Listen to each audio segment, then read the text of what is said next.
E aparentemente não vamos ter Grenal na Sul-Americana, como alguns colorados estavam prevendo e achavam que poderia acontecer, alguns estavam torcendo, outros não, enfim, aí vai de cada um, né? Mas o fato é que a dupla Grenal conseguiu uma vitória bem interessante, cara, cada um no seu contexto, cada um no seu campeonato, um poderia ter ido talvez um pouco melhor, o outro talvez surpreendeu, mas enfim, o Inter vence o Real Tomayapo por 2-0, assim como o Grêmio vence o Huachipato fora de casa, ambos os jogos fora de casa, né, por 1-0, e já vamos até começar pelo Grêmio, cara, que é um jogo um tanto quanto difícil de fazer uma análise, cara. O primeiro tempo ainda assim teve algum jogo, especialmente por parte do Grêmio, um domínio absoluto do Grêmio. Se tivesse feito mais de um gol, 2-3-0, não seria nenhum tipo de absurdo. Gostei bastante da partida ali do Soteldo, que vinha, né, de certa forma sendo criticado antes da paralisação devido a todos os desastres climáticos que a gente teve aqui no estado. O Soteldo era bem criticado antes dessa pausa, ele volta bem contra o The Strongest, né, chega a fazer um gol, e agora ele faz uma boa partida, na minha opinião, inclusive no segundo tempo, uma partida importante, por ser um jogador de escape. Ainda mais do jeito que desenrolou a partida, com toda a situação climática lá, o campo parecia, assim, parecia uma piscina, o campo, parecia uma piscina com lama, gramado horroroso, e com mais a chuva e os ventos fortes, então foi de mal a pior. E o Soteldo foi muito importante no segundo tempo por aquele jogo feio, aquele jogo que o Grêmio tinha dificuldade de sair num contra-ataque, ou de se estabelecer um pouco mais no campo do Huachipato. O Soteldo, ele era uma grande válvula de escape, então achei uma partida muito boa dele. O Grêmio faz um gol no início, que é algo que ajuda muito, né, ajuda demais um time que precisa fazer uma vitória, precisa pontuar para conseguir sonhar com a devida classificação, que acabou conseguindo. Agora resta saber se vai ser em primeiro ou em segundo lugar. O Grêmio consegue uma vitória muito grande, não sei se chega a ser uma vitória do tamanho, por exemplo, da do Estudiantes de La Plata, até porque, convenhamos, o Huachipato, por mais que tenha tido todo o contexto da partida, da questão do gramado, a questão climática, o time do Huachipato, ele é bem limitado tecnicamente, isso a gente precisa deixar bem claro. O Grêmio consegue uma vitória, acho até que vai passar em primeiro no grupo, agora pega na última rodada o Estudiantes, que já não briga por mais nada, tá a passeio no grupo, e uma vitória simples, o Grêmio já é o primeiro colocado, e acredito que vai passar em primeiro, vai acabar caindo numa chave que tem mais brasileiros, né, tem o São Paulo, o Palmeiras, o Botafogo e o Flamengo, que na teoria será o seu próximo adversário nas quartas, caso passe do Peñarol. Eu acho que até quando chegar um pouco mais próximo ali dos mata-matas, né, da Libertadores, e vou fazer um vídeo aqui pro canal sobre a minha projeção para esse mata-mata da Libertadores. Eu gostei muito da partida defensivamente do Grêmio, cara. O Grêmio, assim, eu sou um cara, modesta à parte, né, eu sou colorado, né, nunca escondi isso pra ninguém, mas assim, eu sempre tive um problema com essa defesa do Grêmio. Ela é extremamente vulnerável. Eu acho, na minha visão, que parte do problema é do sistema. Eu acho que é uma defesa muito exposta, porém eu entendo também que as peças não são as mais confiáveis. Ontem fizeram um grande jogo do goleiro ao lateral esquerdo. Marquezinho, no segundo tempo, foi fundamental. Se não tem ele no gol naquela noite, não sei se o Grêmio sairia com a vitória, porque apesar de todas as questões climáticas e até mesmo toda a questão do Huachipato ser um time totalmente frágil, um time ruim, de certa forma, abaixo do nível de uma régua de Libertadores, né, de um time que passe, né, da fase de grupos, embora tenha alguma coisa ou outra de interessante, até porque se causou algum tipo de problema pro Grêmio, pro Estudiantes e pro Strongest que passou, é porque tem alguma coisa a mostrar, embora seja pouca. É uma coisa que eu sempre falei, o Marquezinho, ele pode estar oscilando, mas ele é o goleiro do Grêmio, cara. Ele é o goleiro titular do Grêmio, porque dos outros que estão competindo por vaga, o Kaique e o Rafael Cabral, que veio agora do Cruzeiro, que eu tenho minhas ressalvas, embora eu ache um bom goleiro, tenho minhas ressalvas, o Marquezinho é o titular, cara. O Marquezinho é o que tem mais experiência, é o que, pegando o auge, o melhor de todos eles, o Marquezinho é disparado o melhor goleiro.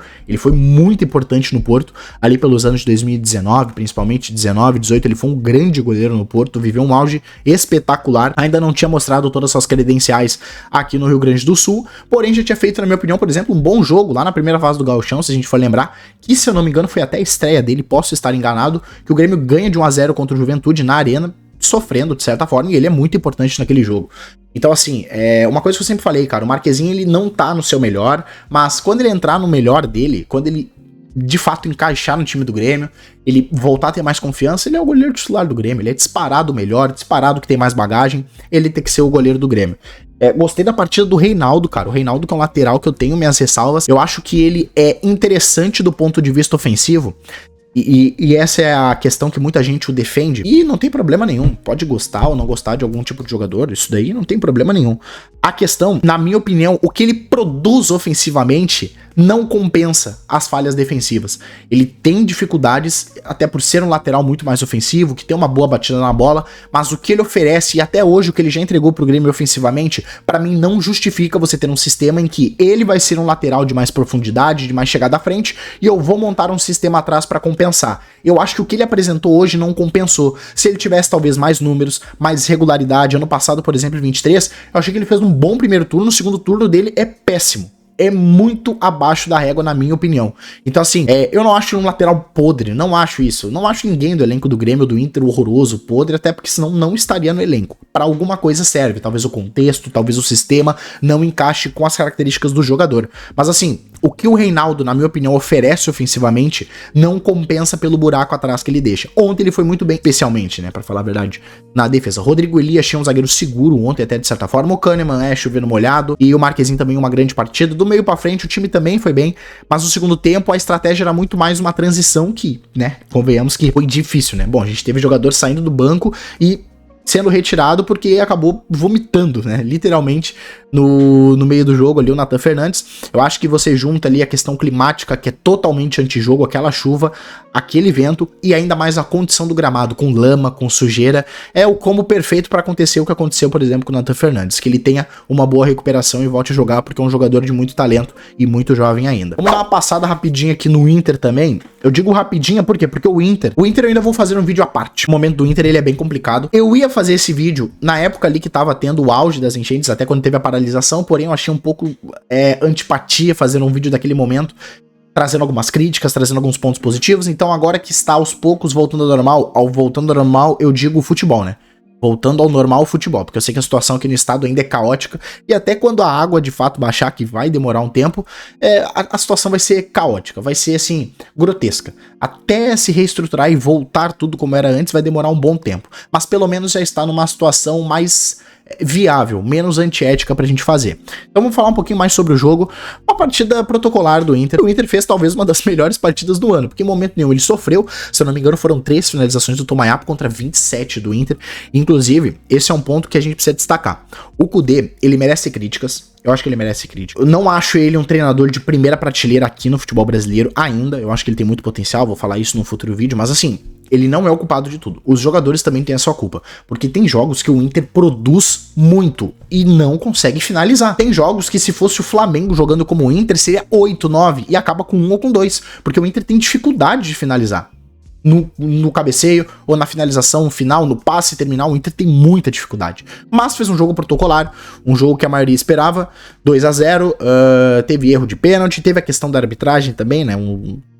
Assim, a anulação daquele gol, que seria o segundo, isso, do gol do Maurício, né, que o Maurício teria voltado a marcar. O jogador estava impedido, se eu não me engano era até o Alan Patrick, né, o Alan Patrick estava impedido ali naquele lance. O problema é que a bola vai até a linha de fundo e volta. Ou então, se eu não me engano, o zagueiro rebate e a bola volta pro Inter. De qualquer maneira, a bola indo até a linha de fundo e voltando, isso é uma nova fase de construção. Isso é uma nova fase ofensiva. Não faz parte da mesma jogada. A bola não saiu. E, claro, se tivesse saído, poderia ter sido algo diferente. Poderia. Mas não faz parte da mesma fase de construção, da mesma fase ofensiva. Ali você inicia uma nova fase. Portanto, foi um gol de fato mal anulado. Se fosse nos primórdios do VAR, seria um gol bem anulado, mas já faz muito tempo que eles corrigiram essa regra. No momento que passa de uma nova fase ofensiva, o gol tem que ser validado. Eu queria destacar especialmente, cara, o jogo do Fernando. Enfim, mais uma vez chovendo molhado, né? O Fernando, um senhor jogador. Gosto muito do Thiago Maia, mas assim, tenho minhas dúvidas quem é que vai ser titular naquela posição. O Fernando, eu não sei se ele me agrada exatamente como zagueiro, porque eu acredito que numa transição defensiva para a fase defensiva, acho que ele pode acabar pecando um pouco, porque ele já jogou eventualmente como zagueiro na carreira, mas ele não é um zagueiro, e ainda mais agora com 36 anos de idade, se eu não me engano. Fica um pouco mais complicado. E o Thiago Maia também é outro jogador que chovendo molhado. Acho que essa é a grande chave do Inter. O Inter contratou Borré, Alário, tem o Valência, contratou grandes jogadores, tem o próprio Alan Patrick, mas pra mim a chave é no meio de campo você ter 2 jogadores que, assim, seriam titulares em 90% dos clubes do Brasil, que é o Fernando e também ali o Thiago Maia. São 2 jogadores da primeira prateleira no nosso futebol brasileiro. O Alan Patrick fazendo uma partida de gala, finalmente o Alan Patrick voltando a ser o dono do time, voltando a ser o dono do meio campo, voltando a ditar o ritmo do time na última fase de construção, na zona de finalização, que eu gosto de chamar, onde para todo mundo é o terceiro terço, né? O terço final, né? Apenas pra gente deixar claro. voltando a ditar o ritmo do time ali, o momento de acelerar para uma finalização, o momento de botar uma bola no extremo na linha de fundo para um cruzamento para trás. Gostei do Inter com mais alternativas. Uma coisa que me pegava muito era o Inter com pouca inspiração, o Inter com poucas alternativas. O jogo contra o Tomayapo, por exemplo, no jogo da ida, né, da fase de grupos, que é no Beira-Rio e acaba 0x0, o Inter pouco inspirado, cara, naquela época, assim, com poucas alternativas. Era arrumar espaço na linha de fundo para cruzamento aéreo, arrumar espaço na linha de fundo para cruzamento aéreo. Você não via tabelas curtas na entrada da grande área, você não via um cruzamento para trás, você não via um cruzamento rasteiro, que é uma coisa que me pega. Por exemplo, você tem o Borré e o Valencia na área.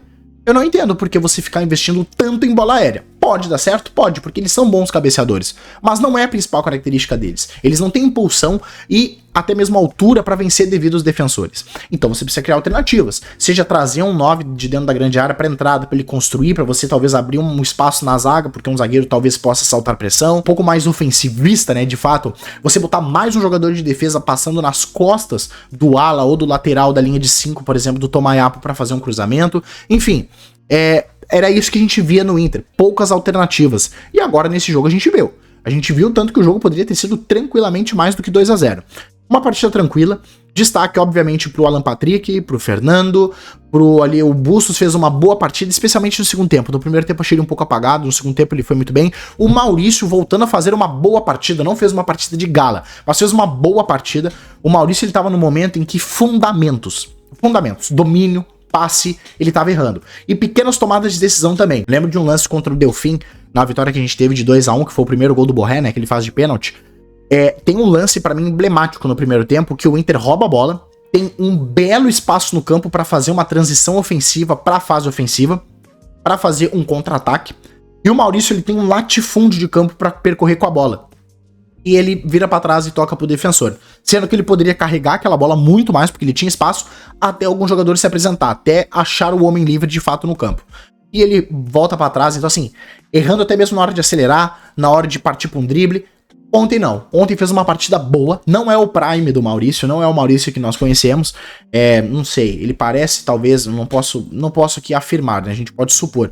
Ele parece talvez estar sentindo um pouco da pressão da torcida pegando demais no pé dele, mas fez uma boa partida. E outro ponto que eu gostaria de destacar, uma coisa que eu já tô colocando inclusive no meu Twitter há muito tempo, inclusive se você ainda não me segue que o link tá na descrição, porque geralmente quando eu tô assistindo algum jogo, eu geralmente comento ali em tempo real as minhas opiniões sobre o jogo do que eu tô vendo, e até mesmo comento ali variavelmente no Twitter alguma opinião minha ou outra sobre futebol. O Bruno Gomes merece mais minutos em campo, cara. Bruno Gomes merece, eu gosto muito dele, eu já gostava dele até mesmo na época do Vasco. Ele sobe ali no Vasco sem ter tanto destaque, principalmente pela época que ele subiu no Vasco. Era o momento do Vasco na Série B ali por 2021, era um momento muito complicado. E ele vai pro Curitiba, consegue ali fazer bons jogos, vai pra seleção olímpica, inclusive. Então, assim, é um jogador que me agrada bastante, é jovem, então você dando espaço e minutos, ele naturalmente se desenvolvendo, você fazer o desenvolvimento certo dele, né, que eu já falei no vídeo do Chelsea. É um jogador que pode render, tanto esportivamente quanto financeiramente. Então, assim, o Bruno Gomes é um jogador que eu quero ver mais minutos, porque ele tem jogado muito bem, ele não tem apenas cumprido a função.